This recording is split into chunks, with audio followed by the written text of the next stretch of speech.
When you try really hard, does your mind just refuse to stay on one thing? As if things that aren't important to you keep pulling you away from what does? In this video, we'll learn about the ancient wisdom of the famous samurai Miyamoto Musashi and how to focus like a laser every day so you can master your mind and take control of your life. Step 1. Chew a focus gum. The text changes its attention from chewing gum itself to the ritualistic and mental preparation it represents as it looks into the link between chewing gum and samurai wisdom. Referring to the ideas of the samurai Musashi, it talks about creating sense triggers that show when a person moves from being distracted to working focused. Musashi believed that ritualistic postures before a fight could make people more alert and ready. He connected physical posture to mental clarity with his idea of the body of a rock. The text describes focus gum as a modern practice that is in line with Musashi's ideas. Chewing gum is used as a kinetic sensory anchor to help calm the nervous system and improve focus and alertness. People are told to pick a certain taste or brand of gum to help them concentrate. This creates a strong mental cue that helps them stay on task. The act of taking out the gum and chewing it while taking deep, slow breaths is seen as a ritual that reflects Musashi's Heiko Kadesh, which sees strategy as an all-encompassing practice. This practice stresses that attention is a skill that can be learned through regular practice, not something that people are naturally good at. So, personalizing the gum shows that a person is determined to concentrate despite daily distractions, which helps them reach a calm mental state similar to getting ready for a fight. This process marks the beginning of a training program for better attention, showing the shift from letting distractions run your mind to taking control of it. Step 2. Set a last action alarm. Many of Musashi's strategies are based on the ideas of rhythm and time, which are called hoshi. He said that being out of rhythm, whether you're late or rushing, will lead to failure. He also said that people should keep an unbeatable rhythm in their work so that it can withstand the random breaks of modern life. This idea is very important if you want to take charge of your time instead of letting it take over your life. The last action alarm is a key example of this concept in action. It is different from common time management tools like the Pomodoro timer. The last action alarm is designed to make you feel stressed out right before you have to do something, while the Pomodoro timer sets times for work and breaks, which can make you feel like you're running out of time. Say someone has a time slot from 10 a.m. to 11:30 a.m. and needs to be at a meeting at 11:30. The alarm is set for 11:25 a.m. This strategic planning takes the attention off of the timer and puts it on the quality and depth of the work that needs to be done in that time. Musashi called the time period from 10 to 11:25 a.m. timeless bubble for attention. During this time, the person is free from the pressures of the clock and can focus. His teaching, resolve to go straight ahead, die, and come back to life, is reflected in this practice. It forces you to focus on the present job by blocking out thoughts of the past and the future. When someone follows this concept, they commit to a certain action and put off outside distractions until the alarm sounds to signal a smooth transition. When the alarm goes off at 11:25, the person is gently reminded that they need to finish their job, which lets them end their work cycle in peace. This method encourages closing work on purpose, which is very different from the usual panic that close of work alerts cause. By doing this, a person develops Musashi's ideal of foshan, or the unyielding heart, a state of mind that isn't affected by time passing while making a plan for how to handle it. So, this method turns reactive time management into proactive attention, which gets rid of the problems that come with constantly checking the time. By mastering how they deal with time, a person can tell it to help them focus instead of getting in the way, which changes their whole relationship with work and speed. Step 3. Embrace monosensing. Musashi's 9 vision precepts stress how important it is to keep your focus while widening your view.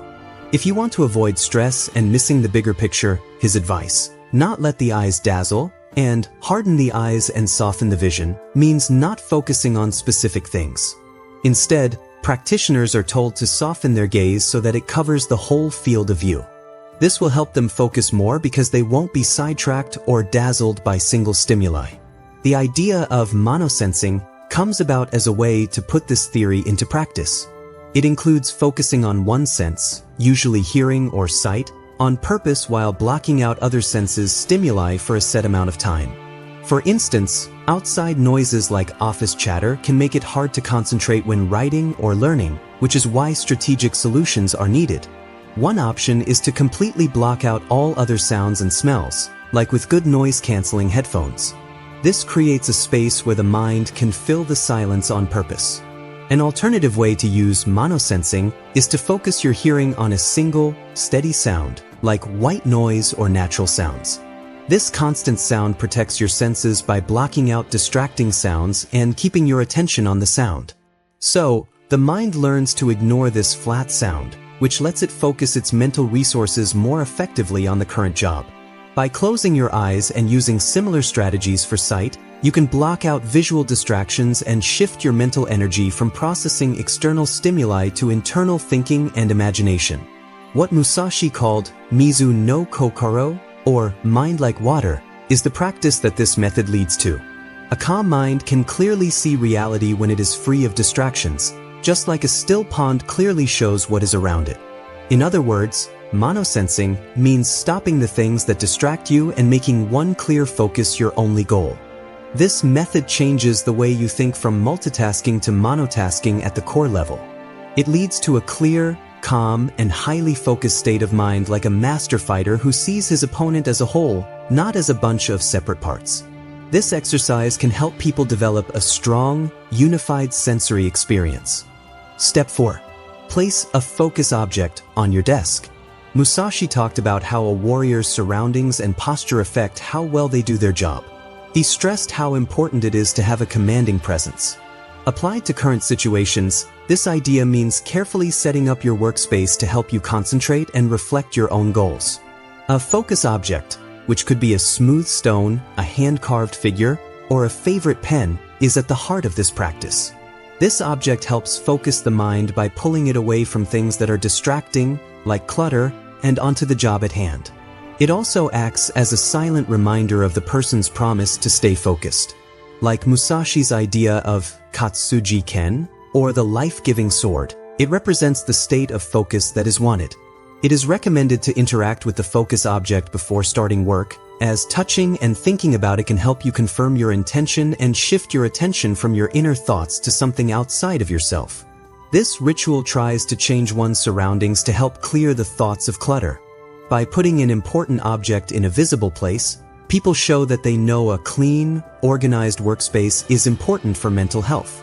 So, the workspace turns into a sacred ground for practice, and the focus object stands for power and clarity from a single point of focus.